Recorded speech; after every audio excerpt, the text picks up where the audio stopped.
지금 대한민국 주식시장은 그야말로 광기 어린 축제 중입니다. 4,700 돌파가 코앞으로 다가왔습니다. 10년 전만 해도 누구도 상상하지 못했던, 아니 비웃었을 법한 숫자가 오늘 우리 눈앞에 현실로 나타나려 하고 있습니다. 전 국민이 스마트폰을 켜고 빨간색 그래프를 보며 환호합니다. 식당에서도 지하철에서도 심지어 명절 제사상 앞에서도 주식 이야기가 빠지지 않습니다. 누구는 얼마를 벌었다더라, 지금 안 사면 평생 벼락거지 된다는 말이 독침처럼 사람들의 마음을 찌릅니다. 그런데 여러분, 이 화려한 넌사인 뒤편에서 들리는 아주 기분 나쁜 소리를 들어보셨나요? 째깍째깍. 마치 누군가 아주 정교하게 설계해놓은 시한폭탄의 타이머가 돌아가는 소리 말입니다. 오늘 저는 여러분께 가장 불편하고 어쩌면 가장 공포스러운 이야기를 하려고 합니다. 지금 우리가 밟고 있는 이 4,700 돌파 단계라는 화려한 숫자가 사실은 거대한 모래성 위에 세워진 신기루라면 어쩌시겠습니까? 이 파티의 주인공이라고 생각했던 여러분이 사실은 누군가 파티를 다 즐기고 떠난 뒤에 빈 술병을 치우고 마지막 폭탄을 손에 쥐게 될 희생양이라면요? 자, 상상해보세요. 화려한 불꽃놀이가 끝나고 연기만 자욱한 밤하늘 아래 우리가 마주하게 될 진짜 대한민국의 민낯. 지금부터 그 잔혹한 진실의 껍질을 하나씩 벗겨보겠습니다. 이제부터가 진짜 본게임입니다. 먼저 이 미친 듯한 지수 상승의 실체를 한번 냉정하게 뜯어봅시다. 지수가 4,700을 향해 미친 듯이 질주하는 동안 소위 시장의 큰손이라 불리는 외국인들은 무엇을 하고 있을까요? 놀랍게도 그들은 조용히 아주 차갑게 뒷문을 열고 나가고 있습니다. 여러분이 뉴스를 통해 접하는 사상 최고치라는 헤드라인 뒤에는 지난 수개월간 외국인이 쏟아낸 수조 원대의 매도 물량이 숨겨져 있습니다. 대한민국 역사상 전무후무한 수준의 엑시트가 진행 중인 겁니다. 그런데 이상하지 않나요? 큰손들이 그렇게 팔아치우는데 지수는 왜 계속 오를까요? 정답은 간단하지만 비극적입니다. 그들이 던진 물량을 여러분, 그리고 우리 같은 개인 투자자들이 온몸으로 받아내고 있기 때문입니다. 소위 말하는 폭탄 돌리기의 전형적인 모습이죠. 월스트리트의 엘리트들은 이미 막대한 수익을 실현하고 달러를 챙겨 떠나고 있는데 우리 개미들은 이제 5천 시대다, 지금이 마지막 기회다 라고 외치며 영혼까지 끌어모아 추격 매수에 열을 올립니다. 이건 투자가 아닙니다. 이건 광기입니다. 이 상황은 마치 침몰하는 타이타닉호 위에서 마지막 남은 금괴를 서로 가지겠다고 싸우는 꼴입니다. 배 밑바닥엔 이미 구멍이 뚫려 차가운 바닷물이 차오르고 있는데 갑판 위에서는 화려한 음악 소리가 들리고 샴페인이 터지니 괜찮다고 믿는 거죠. 외인들이 왜 떠날까요? 그들은 우리보다 훨씬 더 빠르고 정확하게 냄새를 맡습니다. 대한민국 경제라는 거대한 기계가 어디서부터 고장났는지, 그리고 그 고장이 수리 불가능한 수준이라는 걸 그들은 이미 본능적으로 알고 있는 겁니다. 여러분이 지금 손에 쥐고 있는 그 뜨거운 주식, 그게 과연 황금알을 낳는 거위일까요? 아니면 터지기 직전의 뜨거운 감자일까요? 그럼 지수 말고 더 본질적인 위기를 들여다볼까요? 여기서부터가 진짜 소름 돋는 지점입니다. 주식시장 너머에는 더 끔찍한 괴물이 도사리고 있습니다. 바로 환율입니다. 1달러에 1,500원. 여러분, 이 숫자가 주는 압박감이 느껴지시나요? 이건 단순히 수입 물가가 조금 오르고 해외여행 가기 힘들어진다는 수준의 문제가 아닙니다. 대한민국 경제라는 성벽이 뿌리째 흔들리고 있다는 최후의 경고음입니다. 지금 외환시장은 그야말로 전시 상황입니다. 달러가 오늘까지 무려 7일 연속 상승세를 보이며 멈출 기미를 보이지 않고 있습니다. 이건 시장이 우리 돈을 더 이상 가치 있는 자산으로 보지 않는다는 명확한 증거입니다. 정부는 지금 이 1,500원이라는 마지노선을 사수하기 위해 사력을 다하고 있습니다. 그런데 그 방식이 너무나 처절하고 위태롭습니다. 28년 전 우리가 IMF라는 지옥을 경험했던 그때보다 더 빠른 속도로 외환 보유고를 소진하고 있거든요. 곡간에서 쌀을 꺼내 쓰는 수준이 아니라 아예 곡간 기둥을 뽑아서 땔감으로 쓰고 있는 형국입니다. 정부는 28년 만에 최악의 속도로 달러를 시장에 쏟아붓고 있지만 7일째 쉼없이 치솟는 달러의 기세를 꺾기엔 역부족입니다. 그런데 더 어처구니가 없는 건 뭔지 아십니까? 한국은행은 이미 시장의 신뢰를 잃었습니다. 시장은 이제 정부의 발표를 믿지 않습니다. 외환 보유고는 충분하다, 우리 경제의 기초 체력은 튼튼하다는 앵무새 같은 답변에 외국 투자자들은 코웃음을 칩니다. 오죽하면 국민의 마지막 보루인 국민연금까지 동원해서 환율 방어에 나섰겠습니까? 이건 국가가 할 수 있는 마지막 비명입니다. 우리 부모님 그리고 우리 세대가 노후에 받아야 할 그 소중한 돈이 환율이라는 밑 빠진 독을 메우기 위한 일회용 땜질로 쓰이고 있다는 겁니다. 정말 어처구니가 없죠. 하지만 이런 인위적인 방어는 결코 오래 갈 수 없습니다. 압력솥의 구멍을 손가락으로 막는다고 폭발을 막을 수 있을까요? 아니요, 오히려 손가락만 타버리고 폭발은 더 처참하게 일어날 뿐입니다. 자, 환율 1,500원이 완전히 무너지는 순간을 상상해보세요. 그때부터는 우리가 경험해보지 못한 지옥문이 열립니다. 우리 경제의 심장이라 믿었던 반도체는 과연 안전할까요? 많은 이들이 삼성전자가 있는데 설마 망하겠어? 라고들 말하죠. 하지만 이건 아주 위험한 착시 현상입니다. 지금 대한민국 경제는 반도체라는 아주 화려한 가면을 쓰고 있을 뿐입니다. 이 가면을 살짝만 벗겨보세요. 그 안에는 고름이 터지기 직전에 썩은 피부가 드러납니다. 실제로 반도체 수출 수치를 제외한 대한민국의 실질 성장률은 이미 바닥을 기고 있습니다. 대기업 몇 곳이 장부상으로 돈을 번다고 해서 국가 경제 전체가 건강하다고 믿는 것, 말기암 환자가 화장을 진하게 했다고 해서 건강하다고 믿는 것과 다를 바 없습니다. 내수시장을 보세요. 서울의 방어력이 대단하다고 하지만 서민 경제의 방어선은 이미 무너졌습니다. 자영업자들은 매달 쏟아지는 이자와 임대료를 감당 못해 폐업의 절벽으로 내몰리고 있습니다. 번화가의 상가 유리창에는 임대문의 종이만 누렇게 변해갑니다. 반도체라는 기둥 하나가 무너지면 대한민국이라는 집 전체가 폭삭 내려앉는 구조입니다. 그런데 지금 그 기둥에 균열이 가고 있습니다. 글로벌 경쟁은 치열해지고 공급망은 요동칩니다. 만약 반도체에서 작은 삐걱거림이라도 발생한다면 우리에게 남은 대안은 무엇입니까? 자동차, 조선, 이미 중국과 다른 경쟁국들이 턱 밑까지 쫓아왔습니다. 우리는 지금 단 하나의 생명줄에 의지해 천길 낭떠러지 위를 걷고 있는 셈입니다. 자, 그럼 이게 끝일까요? 어림도 없죠. 이제부터가 진짜 메인 컨텐츠입니다. 우리 발밑에서 째깍거리며 터지기만을 기다리는 두 개의 메가톤급 폭탄, 바로 가계부채와 부동산 PF 부실입니다. 이건 이론적인 위기가 아닙니다. 당장 내일 아침 여러분의 일상을 송두리째 앗아갈 실제하는 공포입니다. 대한민국의 가계부채는 이미 임계점을 넘어섰습니다. 전 세계에서 GDP 대비 가계부채 비율이 가장 높은 나라. 이게 자랑스러운 기록인가요? 아니요, 이건 전 국민이 빚쟁인 나라라는 뜻입니다. 빚으로 세운 아파트, 빚으로 버티는 생활, 빚으로 산 명품, 여기에 금리가 조금이라도 더 오른다면 어떻게 될까요? 이미 한 달 벌어 이자 갚고 나면 손에 쥐는 게 없는 가구가 수두룩합니다. 숨만 쉬어도 돈이 증발하는 구조죠. 더 심각한 건 부동산 PF입니다. 수십조 원의 자금이 들어간 부동산 개발 프로젝트들이 환율과 금리 폭탄을 맞고 멈춰 서 있습니다.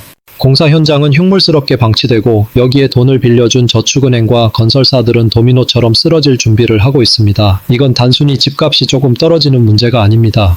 여러분의 예금이 들어있는 금융기관, 여러분이 다니는 회사, 여러분의 삶의 터전 자체가 흔들리는 시스템의 붕괴를 의미합니다. 정부는 연착륙을 말하며 돈을 풀어막으려 하지만 이미 비행기의 엔진은 꺼졌습니다. 추락의 각도만 조절하고 있을 뿐이죠. 폭탄의 타이머는 0을 향해 가고 있습니다. 여기서 우리가 정말 놓치지 말아야 할 결정적인 포인트가 있습니다. 바로 글로벌 자본의 차가운 눈입니다. 세계 경제를 주무르는 헤지펀드들과 거대 투자은행들은 지금 한국을 어떻게 보고 있을까요? 그들에게 한국은 더 이상 매력적인 투자처가 아닙니다. 오히려 가장 먼저 털고 나가야 할 위험지대로 분류되고 있습니다. 왜 그럴까요? 단순히 지금 당장 돈을 못 벌어서가 아닙니다. 바로 인구 구조의 붕괴 때문입니다. 생산 가능 인구가 급격히 줄어들고 노인 부양비는 세계에서 가장 빠른 속도로 치솟는 나라, 성장의 동력이 꺼져가는 나라에 누가 10년, 20년을 내다보고 장기 투자를 하겠습니까? 지금의 4,700 돌파 단계는 그들이 마지막으로 덩치를 키워놓고 탈출하기 위해 설계한 가짜 천국일 가능성이 큽니다. 상상해보세요. 전 세계 투자자들이 동시에 한국 시장의 매도 버튼을 누르는 순간을요. 그건 단순히 숫자가 빠지는 수준이 아닙니다. 달러가 썰물처럼 빠져나가면서 우리 돈은 휴지 조각이 되고 우리 기업들은 해외에서 원자재를 사올 수도 없는 고립 상태에 빠지게 됩니다. 1997년 우리가 겪었던 그 굴욕적인 구제금융의 역사가 이번에는 훨씬 더 잔혹한 형태로 반복될 수 있다는 뜻입니다. 그때는 젊은 인구라도 많았고 다시 일어설 힘이라도 있었지만 지금은 어떻습니까? 우리는 늙고 병든 상태로 이 거대한 파도를 맞이해야 합니다. 그럼 앞으로 어떤 시나리오가 펼쳐질까요? 이건 소설이 아닙니다. 냉정한 데이터와 역사가 말해주는 예고편입니다. 가장 먼저 환율 마지노선인 1,500원이 완전히 뚫릴 겁니다. 달러의 7일 연속 상승세가 10일, 20일로 이어지며 정부가 쏟아부을 달러 실탄이 바닥나는 그날이죠. 그러면 우리 화폐 가치는 말 그대로 수직 낙하합니다. 1년 500원, 1,700원, 끝이 어딜지 모르는 공포가 시장을 지배합니다. 수입 물가가 폭등하면서 기름값은 천정부지로 치솟고 식탁 물가는 장보기가 겁날 정도로 오를 겁니다.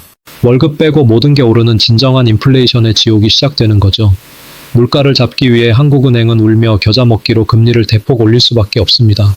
미국이 금리를 내리든 말든 우리 돈 가치를 지키기 위해서는 선택의 여지가 없거든요. 자, 금리가 7%, 8%까지 오르면 어떻게 될까요? 맞습니다. 가계부채와 PF 폭탄이 드디어 터지기 시작합니다. 이자를 감당 못한 집들이 경매 시장에 쏟아져 나오고 불패라 믿었던 서울의 아파트 가격조차 반토막이 나는 걸 보게 될 겁니다. 부동산 시장의 붕괴는 곧바로 금융권의 위기로 전이됩니다. 은행들이 대출금을 회수하기 위해 혈안이 되면 기업들은 돈줄이 마르고 도산하는 업체들이 줄을 잇겠죠. 이건 주식시장에도 직격탄입니다. 4,700을 바라보던 화려한 숫자는 하루아침에 신기루처럼 사라지고 서킷 브레이커가 연일 발동되는 아비 규환을 보게 될지도 모릅니다. 여기서 끝일까요? 아니요. 진짜 고통은 그 다음에 찾아옵니다. 사회적 신뢰의 붕괴입니다. 평생을 성실하게 일해 내 집 한 칸 마련했던 중산층이 하루아침에 하층민으로 추락합니다. 노후를 위해 모든 것을 걸었던 은퇴자들은 절망의 끝에 서게 됩니다. 국가가 우리를 지켜줄 것이라는 믿음이 사라진 사회. 각자가 서로를 적으로 돌리고 원망하는 혼란의 시대가 도래하는 겁니다. 이건 단순한 경제 위기를 넘어선 공동체의 해체입니다. 우리가 지금까지 쌓아올린 선진국 코리아의 위상이 얼마나 허약한 기반 위에 있었는지 뼈저리게 느끼게 될 것입니다. 자, 그럼 우리는 이 거대한 쓰나미 앞에서 손 놓고 당해야만 할까요? 아니요, 지금이라도 정신을 차려야 합니다. 이제부터는 각자 도생의 시대입니다. 국가도 은행도 여러분의 인생을 책임져 주지 않습니다. 가장 먼저 해야 할 일은 현금을 확보하는 것입니다. 지금처럼 지수가 역사적인 고점에 있을 때, 남들이 더 오를 거라며 흥분할 때 여러분은 조용히 자산을 정리해 파티장을 빠져나와야 합니다. 조금 더 먹으려다 다 잃는다는 시장의 격언을 뼈에 새기십시오. 지금 확보한 현금이 나중에 터질 거대한 파열음을 막아주는 유일한 생명줄이 될 것입니다. 그리고 그 현금은 반드시 달러 자산의 비중을 높여서 보유해야 합니다. 우리 돈은 우리에겐 익숙하지만 국제시장의 냉정한 관점에서 원화는 변동성이 큰 위험 자산일 뿐입니다. 환율이 1,500원을 넘어서는 위기 상황에서 달러 자산은 여러분의 구매력을 지켜줄 강력한 방패가 될 것입니다. 주식 비중을 과감히 줄이고 안전한 자산으로 분산하세요. 특히 대외 변동성에 강한 자산들에 관심을 가지십시오. 그게 지금 여러분이 할 수 있는 가장 지혜로운 생존 전략입니다. 또한 부채 상환에 사력을 다하십시오. 금리 인상은 이제 피할 수 없는 현실입니다. 빚은 여러분의 목을 조르는 올가미가 될 겁니다. 무리한 대출로 잡고 있는 부동산이나 주식이 있다면 손실을 보더라도 비중을 줄여야 할 때입니다. 살아남는 게 우선입니다. 자산의 크기를 키우는 건 파도가 지나간 뒤에 해도 늦지 않습니다. 지금은 거친 풍랑을 견딜 수 있도록 여러분의 배를 가볍게 만들어야 하는 시기입니다. 불필요한 지출을 줄이고 현금 흐름을 극대화하는 전시체제로 돌입하십시오. 여기서 한 걸음 더 나아가 우리는 심리적 방어선도 구축해야 합니다. 시장이 무너질 때 가장 먼저 무너지는 건 사람의 마음입니다. 공포에 질려 최악의 결정을 내리거나 반대로 현실을 부정하며 무작정 버티다 파멸하는 경우가 허다합니다. 냉정해지십시오. 시장의 소음에서 귀를 닫고 객관적인 데이터와 자신의 자산 현황을 직시하십시오.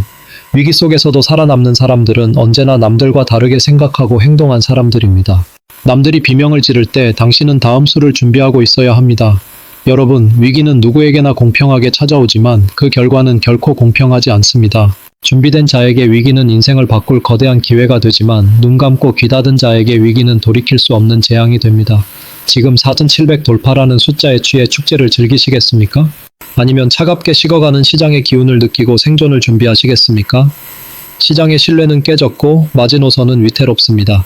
폭탄 돌리기의 타이머는 지금 이 순간에도 0을 향해 달려가고 있습니다.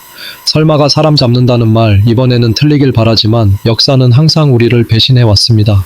1929년 대공황 전날에도 사람들은 시장의 영원한 상승을 믿었습니다. 2008년 금융위기 직전에도 집값은 절대 떨어지지 않는다고 믿었습니다. 그리고 지금 대한민국 역시 같은 착각에 빠져 있는 건 아닐까요? 우리는 다르다, 우리 경제는 강하다는 근거 없는 자신감이 우리를 벼랑 끝으로 몰고 가고 있는 건 아닐까요? 오늘까지 7일 연속 오르는 달러는 우리에게 마지막 경고를 보내고 있습니다. 더 이상 안전한 곳은 없습니다. 정부의 외환 보유고 소진 속도가 말해주듯 성벽은 이미 무너지고 있습니다. 오늘 제가 드린 이 긴 이야기가 여러분의 귀에 불편하게 들릴 수도 있습니다. 하지만 진실은 언제나 불편한 법입니다. 달콤한 말로 여러분을 안심시키는 소식들을 경계하십시오. 그들은 여러분의 삶을 책임져 주지 않습니다. 오직 최악의 시나리오를 대비하는 사람만이 살아남아 다음 시대의 주인이 될 수 있습니다. 지금 당장 여러분의 포트폴리오를 점검하십시오. 빚이 얼마인지, 당장 쓸 수 있는 현금이 어디에 있는지, 내 자산 중 정말 안전한 것은 무엇인지 하나하나 기록해 보십시오. 그리고 환율이 1,600원, 1,700원까지 치솟고 모든 경제 활동이 멈춘 상황에서 내 가족을 어떻게 지킬 수 있을지 시뮬레이션 해 보십시오. 준비된 공포는 더 이상 공포가 아니라 관리 가능한 변수가 됩니다. 지표는 속여도 흐름은 속일 수 없습니다. 4,700 돌파라는 화려한 포장지 속에는 이미 썩어 문드러진 실물 경제가 숨겨져 있습니다.